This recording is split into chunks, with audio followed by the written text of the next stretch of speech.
क्यों चमचमाता रहता है? हरकत में है ना, इसीलिए तो कहा गया हरकत में बरकत है, क्योंकि चल रहा है, यूज हो रहा है। रिवायतें कहती हैं कि इंसान के दिलों को भी मूर्छा लगता है, इंसान के दिल को भी जंग लगता है, इंसान के दिल को भी जंग लगता है। कैसे? अभी इन्होंने कहा लोहे को जंग कैसे लगता है, इस्तेमाल नहीं होता।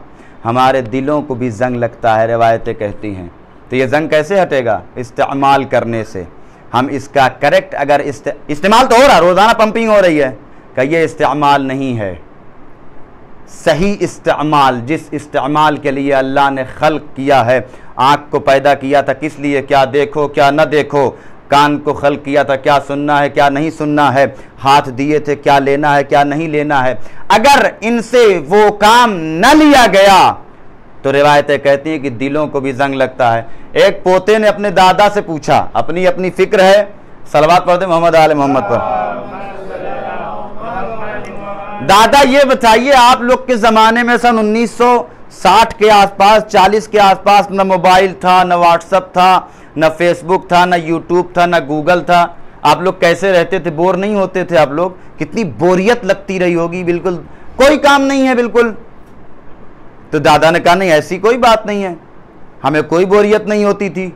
जैसे आज तुम लोग रह लेते हो, न दीन है, न शरीयत है, न नमाज है, न रोज़ा है, न हज है, न ज़कात है, न दाढ़ी है, न खुम्स है, कोई अमाल नहीं है, तुम बोर होते हो, रहते हो नहीं रहते हो। बस हमारे और तुम्हारे ज़माने में एक फ़र्क है, हमारे ज़माने में दुनिया नहीं थी, तुम्हारे ज़माने में दीन नहीं है। जब तुम दीन के बगैर रह सकते हो तो हम दुनिया के बगैर क्यों नहीं रह सकते थे? अपनी अपनी फिक्र है, बोर होते थे। आज आप देख लीजिए, इंसान में आयार किस चीज़ को बना रहा है कि हमारी बोरियत कैसे दूर होगी? मोबाइल हमारी बोरियत दूर करेगा। जबकि अल्लाह ने क्या कहा, अला बिज़िक्रिल्लाह तत्मइन्नुल क़ुलूब, आगाह हो जाओ कि अल्लाह के जिक्र से दिलों को सुकून हासिल होता है। तो ये जंग किस तरह से हटेगा? का इसको वाश किया जाए, इसको इस्तेमाल में लाया जाए। कैसे इस्तेमाल में? अहादीस सुना करके। इसीलिए तो कुरान ने भी कहा ना, फ़ज़क्किर फ़इन नफ़अतिज़ ज़िक्रा, फ़ज़क्किर इन नफ़अतिज़ ज़िक्रा, बता दो अगर बताने से फायदा पहुंचता है। सयज़्ज़क्करु मन यख्शा, और कुरान ने भी कह दिया जब तुम बताओगे तो हर आदमी नहीं डरेगा। सयज़्ज़क्करु मन यख्शा, वो सुनेगा गौर से जिसके दिल में अल्लाह का डर पाया जाता है। वयतजन्नबुहल अश्क़ा, और जो शकी तरीन होगा वो इज्तिनाब करेगा, वो भागेगा। आज आप देख लीजिए, रिवायतें और हदीसें सुनाइए तो जैसे सर पे बोझ होने लगता है, लेकिन एक गाना सुनाइए कहते हैं रिलैक्स हो गए बिल्कुल। सलवात पढ़ दे मोहम्मद आले मोहम्मद पर। क्यों? इसलिए कि हमारी रूह की ग़िज़ा बदल चुकी है। आज आप कहिए कि 5 मिनट कुरान सुनने के लिए कहिए कि आप यूट्यूब पे कुरान भी मौजूद है, यूट्यूब पे गाना भी मौजूद है, मगर क्यों हम 5 मिनट गाना नहीं, वो कुरान नहीं सुन सकते, आधा घंटा गाना सुनने के लिए तैयार हैं? इसलिए कि हमारा दिल, उसकी ग़िज़ा बदल चुकी है, हमारे दिल की ग़िज़ा चेंज हो चुकी है। हम ये भूल चुके हैं कि हमको पलट करके भी कहीं जाना है। आज क्यों है? रूह को क्यों सुकून मिल रहा है? इसलिए कि आपने रूह की ग़िज़ा चेंज कर दी है। रूह की ग़िज़ा, इसमें अब आपकी ख़ता नहीं है, हमारी ख़ता नहीं है, ये रूह की ग़िज़ा हमने खुद चेंज की है, रूह की ख्वाहिश हमने चेंज की है। तो अब हमको कुरान सुनने में मज़ा नहीं आएगा।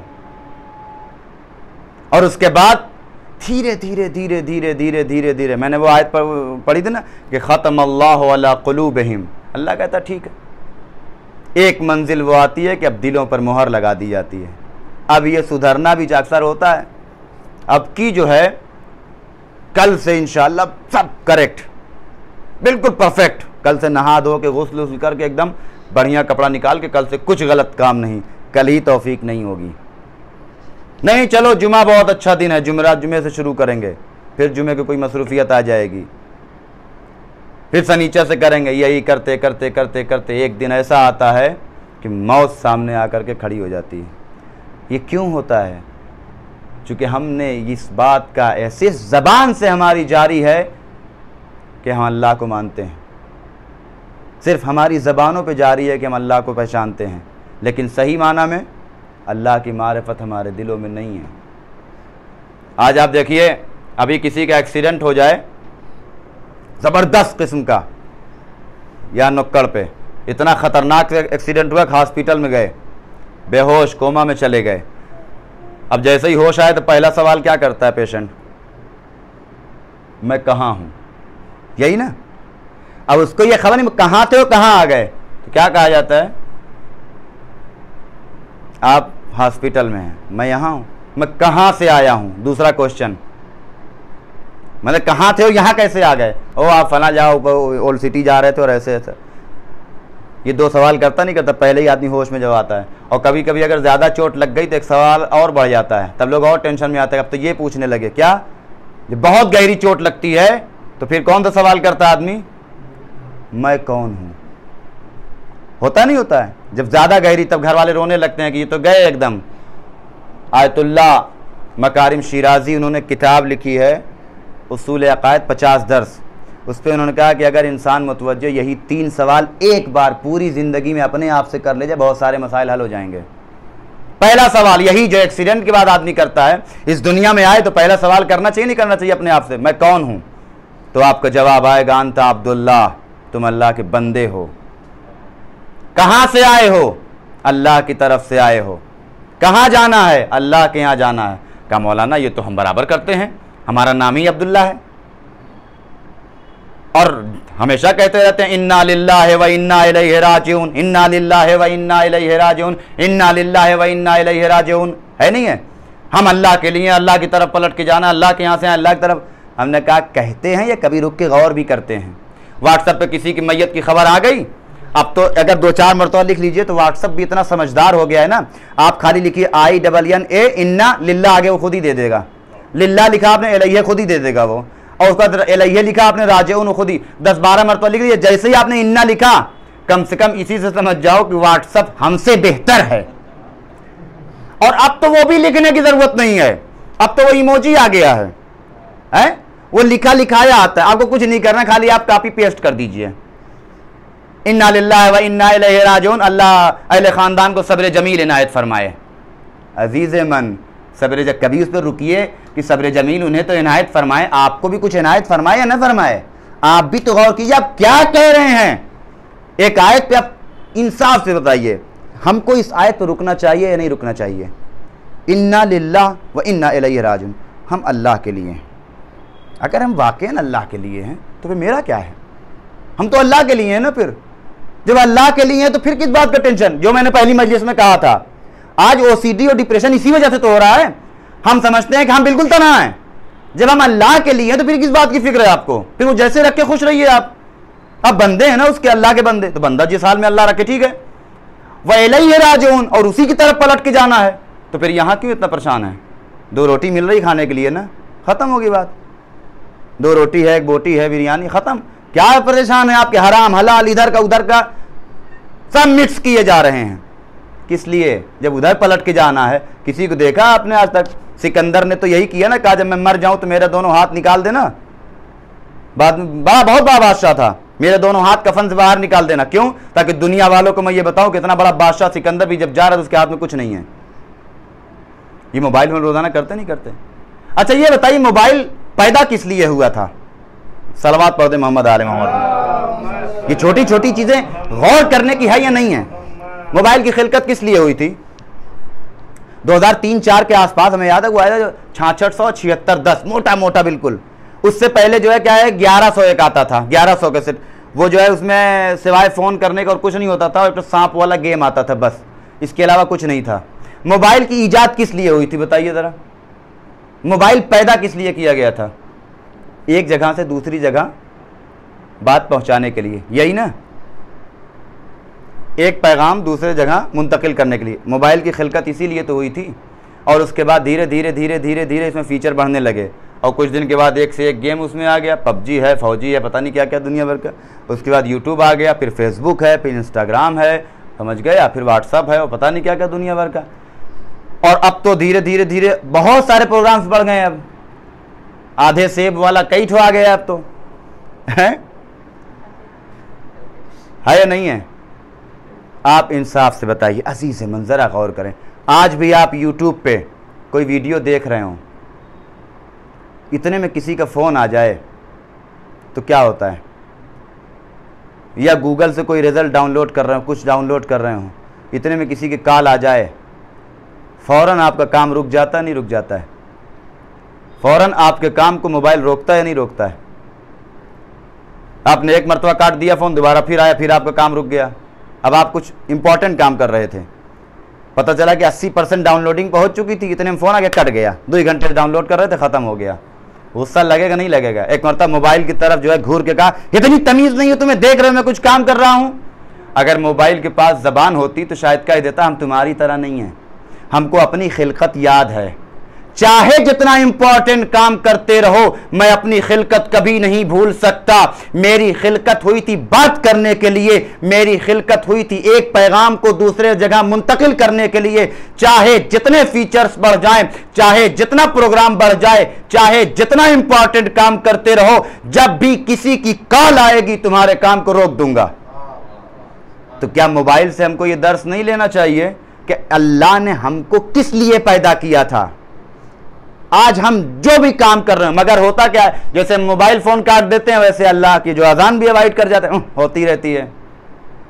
और उसके बाद हमारा यह शिकवा है, आपके मोबाइल में बहुत सारे कॉन्टेक्ट्स होंगे, शायद 250 के आसपास आ सकता है ना। अभी सबसे नीचे की लिस्ट में कौन है? देखिए सबसे नीचे की लिस्ट में कौन होगा? जिससे आपसे काफी दिन से बात नहीं हुई है, बहुत दिन से जिसका मैसेज नहीं आया है, वो धीरे धीरे धीरे धीरे धीरे धीरे धीरे धीरे धीरे बिल्कुल नीचे चला जाएगा। अब अगर आपको ढूंढना होगा तो नाम लिख के सर्च कीजिए, यही ना? कहते नहीं वो 3 लोगों को पिन भी कर सकते हैं। तो आप इंसाफ से बताइए, पिन कौन किया जाएगा? जो सलमान जैसी सिफत रखता होगा, जो अबूजर जैसी सिफत रखता होगा, जो मिक़दाद जैसी सिफत रखता होगा। और अगर हम चाहते हैं कि आपकी फहरिस्त में सबसे ऊपर हों तो क्या करना होगा? कम से कम एक सलाम लिख कर भेजिए, फौरन ऊपर आ जाएंगे। यानी इसका मतलब कि अगर आप चाहते हैं कि नंबर 1 पे रहें तो कम से कम हमारा राबिता अल्लाह से होना चाहिए, थोड़ा सही। आज आप बताइए कि हमने कितना राबिता अल्लाह से बरकरार रखा है, कितना हम उसको याद करते हैं। हमारा राबिता उससे होना चाहिए या नहीं होना चाहिए? हमारा कनेक्शन उससे होना चाहिए या नहीं होना चाहिए? ये छोटी छोटी चीज़ें हैं। और उसके बाद हम ये कहना अल्लाह हमारे ऊपर मेहरबान नहीं है। हम खुदा को कितना याद कर रहे हैं, हम खुदा को कितना जो है समझते हैं और उसकी मारिफत रखते हैं। और याद रखिएगा, अगर वाकईन सबसे बड़ी दलील यही है कि अगर वाकईन इंसान के दिल में खुदा की मोहब्बत है और खुदा की मारिफत है तो वो कहने की ज़रूरत नहीं, इंसान का अमल बताएगा। अल्लाह ने जिन चीज़ों का हुक्म दिया है वो हम कर रहे हैं नहीं कर रहे हैं? अल्लाह ने जिन चीज़ों से रोका है हम उससे रुक रहे हैं नहीं रुक रहे हैं? अच्छा, कुछ लोग आपको ऐसे मिल जाएंगे, ये हो ही नहीं सकता कि हम अल्लाह की मारिफत हासिल कर सकें, इसलिए कि पैगंबर ने खुद ही कहा है कि अल्लाह को अली तुमने पहचाना या मैंने पहचाना, मुझको जो है या अल्लाह ने पहचाना या तुमने पहचाना, तुमको या अल्लाह ने पहचाना या मैंने पहचाना। तो ये 3 लोग हैं, यही तो घूम के सर्किल है, चौथा कोई पहचान नहीं सकता। तो हम कैसे पहचानेंगे खुदा को? हम उसकी मारिफत कैसे हासिल कर सकते हैं? एक मिसाल, एक सुई लीजिए आप, यहाँ पे कहीं नदी वगैरह है आसपास या किसी भी पानी में आप डालिए, समंदर में, वो सुई आप समंदर के अंदर डालिए या दरिया के अंदर डालिए। आप इंसाफ से बताइए, क्या पूरा समंदर उस सुई में आ जाएगा? पूरा समंदर उस सुई में आएगा? नहीं आएगा। लेकिन क्या ऐसा होगा कि वो सुई बिल्कुल सूखी बाहर आ जाए? खुश्क भी बाहर नहीं आएगी। कुछ समझ में आया कि सुई, ठीक है कि समंदर पूरा उसके अंदर नहीं आएगा, लेकिन सुई सूखी भी बाहर नहीं आएगी। यही तो कहा जा रहा है कि अल्लाह और अहले बैत की मारिफत के समंदर में अपने आप को डालो, जिसके अंदर जितना ज़र्फ होगा उतनी मारिफत हासिल हो जाएगी। अब पूरी मारिफत नहीं, कमा हक़्क़हू, अल्लाह को कोई पहचान ही नहीं सकता, मगर जितना जिसके अंदर ज़र्फ होगा। एक गिलास मेरे पास आप लेके आइए, 4-5 गिलास अलग अलग पैमाने का, एक लीटर का, एक 2 लीटर का, एक 3 लीटर का, एक 4, एक 5 लीटर का, और सारे गिलास को आप पानी से फुल कर दीजिए। 5 लीटर वाला भी जो है उसको भी फुल कर दीजिए, 4, 3, 2, 1 सब फुल हैं। आप इंसाफ से बताइए, क्या वो 5 लीटर वाला गिलास 1 लीटर वाले गिलास के ऊपर हंस सकता है? क्यों नहीं हंस सकता? देखो तुम तो यार मुझसे कम हो। एक मर्तबा 1 लीटर वाला गिलास कहेगा नहीं कहेगा? आप गर्च ज्यादा हैं, मैं आपसे कम हूं, लेकिन मैं जितना हूं उतने में फुल हूं। आप मेरे ऊपर उस वक्त हंस सकते थे कि अगर मैं 1 लीटर होते हुए आधा लीटर होता तब। अब आप इंसाफ से बताइए, सलमान और अबू ज़र क्या हमारे ऊपर हंस सकते हैं? नहीं हंस सकते। अगर हम अपने अंदर जितनी ताकत है उतनी अगर हम कोशिश करें, हम कहेंगे सलमान आप गर्चे 10वें दर्जे पे हैं, आप 9वें दर्जे पे हैं, आप 8वें दर्जे पे हैं, लेकिन हम भी जितना है उतना कोशिश करके फुल हैं। आप उस वक्त हंस सकते थे कि जब हम अपने पैमाने में भी कम होते।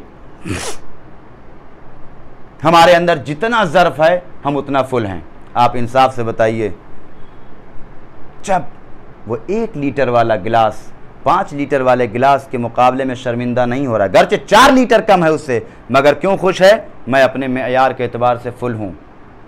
आज हमको उतनी ही मेयार के मुताबिक हमारे दिल में मारिफत होनी चाहिए, नहीं होनी चाहिए? हमको अल्लाह की मारिफत हासिल करनी चाहिए, नहीं करनी चाहिए?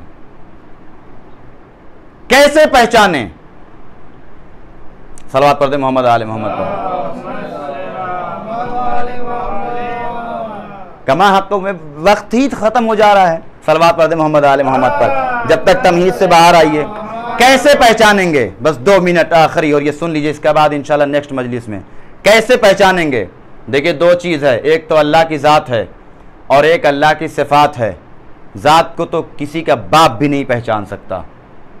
अल्लाह की ज़ात अगर किसी के दिमाग में आ जाए तो वो खुदा ही कहाँ रहा। इसीलिए अल्लाह ने अहले बैत को भी अपनी ज़ात का मज़हर नहीं बनाया है, अपनी सिफ़ात का मज़हर बनाया है।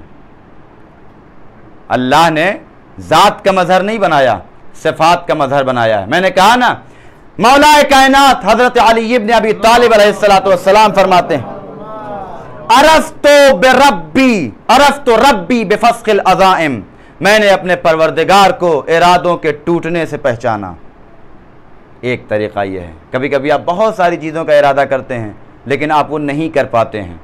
इसका मतलब कि कोई आपके ऊपर भी है जो आपसे ज़्यादा इरादा करने पे कुदरत रखता है। अरफ़्तु रब्बी बिफ़स्ख़िल अज़ाइम, मैंने इरादों के टूटने से अपने परवरदिगार को पहचाना। तो ज़ात तो नहीं पहचान सकते, सिफ़ात को। इसीलिए अहले बैत अलैहिस्सलाम को भी सिफ़ात का मज़हर बना के अल्लाह ने खल्क़ किया। अब इसके बाद इंशाअल्लाह नेक्स्ट मजलिस में बयान होगा कि किस तरह से हम सिफ़ात के ज़रिए से भी अल्लाह की मारिफत हासिल कर सकते हैं। ज़ात को तो कोई इंसान दर्क नहीं कर सकता।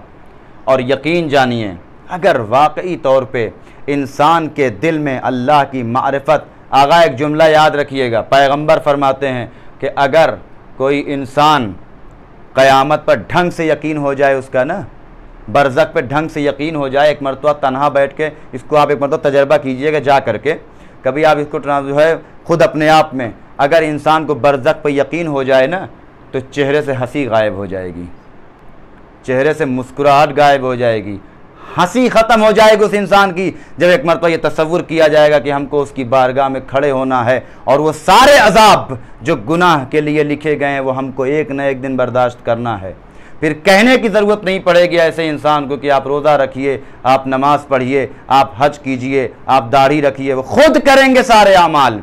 इनको कहा भी जाएगा, कहने की ज़रूरत नहीं होगी अगर इस मंजिल पे इंसान पहुंच जाए तो। और आप देखें, ये दर्स हमारे लिए करबला के मैदान में बेहतरीन मिसाल है। ऐसे ऐसे असहाब मौजूद थे। आप देखें, क्या करबला में जितने लोग पहुंचे थे सिर्फ वही इमाम हुसैन से मोहब्बत करते थे? जो लोग नहीं गए थे वो नहीं थे? नहीं, वो लोग भी थे, मगर छोटी छोटी छोटी चीज़ें वजहें बनती थीं कि करबला नहीं पहुंच सके। 72 चुने गए। और ऐसे असहाब वाक़यन इमाम ने जब इनको जाने के लिए कहा तो क्या जवाब दिया उन्होंने? हुसैन, अगर हमको मारा जाए, कत्ल किया जाए, फिर कत्ल किया जाए, फिर ज़िंदा किया जाए, फिर कत्ल किया जाए, फिर ज़िंदा किया जाए, हम तब भी आपका साथ नहीं छोड़ेंगे। आप इंसाफ से बताइए। तब इमाम ने बरजस्ता कहा कि जैसे असहाब मुझे मिले हैं, न मेरे भाई को मिले हैं, न मेरे नाना को मिले हैं, न बाबा अली मुर्तज़ा को मिले हैं। और रिवायात कहती है अजीज़ों कि जब तक ये असहाब ज़िंदा रहे हैं, इमाम हुसैन अलैहिस्सलाम ने हल मिन नासिरिन यंसुरना की सदा नहीं बुलंद की है। लेकिन रिवायात कहती कि जब ये सारे असहाब शहीद हो गए, तब मेरा मौला करबला के मैदान में तने तन्हा, रिवायात कहती है कि इमाम करबला में हल मिन नासिरिन यंसुरना, हल मिन मुगीसिन युगीसुना, है कोई जो मेरी नुसरत करे? मैं कहूँ मौला, अभी तो जाफ़र जिन आए थे आपकी मदद के लिए, आपने क्यों वापस कर दिया फिर उनको, जब आपको मदद की ज़रूरत थी? अजब नहीं, इमाम कहेंगे मुझे अपने जान की हिफाजत की मदद नहीं चाहिए, मैं अपने मकसद की तकमील के लिए चाहता हूँ। कौन है जो मेरे मकसद को पहुँचाने वाला है? कौन है जो मेरे हदफ को पहुँचाने वाला है? रिवायात कहती है कि कोई ही तरफ से जब इमाम ने देखा कि कोई ज़िंदा नहीं बचा है, खैमे से बहन ज़ैनब खड़ी ये मंज़र देख रही थी, मेरा भैया आज करबला के मैदान में कितना मजबूर है। रिवायात कहती है ज़ैनब ने आन करके सवार किया, भैया आओ तुम्हें ज़ैनब सवार किए देती है। रिवायात कहती है कि ज़ैनब ने हुसैन को सवार किया है। रिवायात कहती है अभी हुसैन कुछ दूर चले हैं, मगर ज़ैनब एक मरतबा दिल मजला, ज़ैनब तसव्वुर कर रही थी अभी तक तो मेरा भाई ज़िंदा था, अभी ज़ैनब को ढारस थी, मगर अब हुसैन मरने के लिए जा रहे हैं, अब ये ज़ैनब अकेले किस किस को संभालेगी। रिवायात कहती है जब हुसैन अभी चल रहे हैं, आवाज़ आती है महलन महला यब्न ज़हरा, महलन महला यब्न ज़हरा, ए ज़हरा के लाल धीरे धीरे, ए ज़हरा के लाल आहिस्ता आहिस्ता, इतनी जल्दी भी क्या है, अपनी हसीन सूरत दिखाते जाओ। रिवायात कहती हुसैन मक्तल में दाखिल हुए हैं और जंग करना शुरू की है।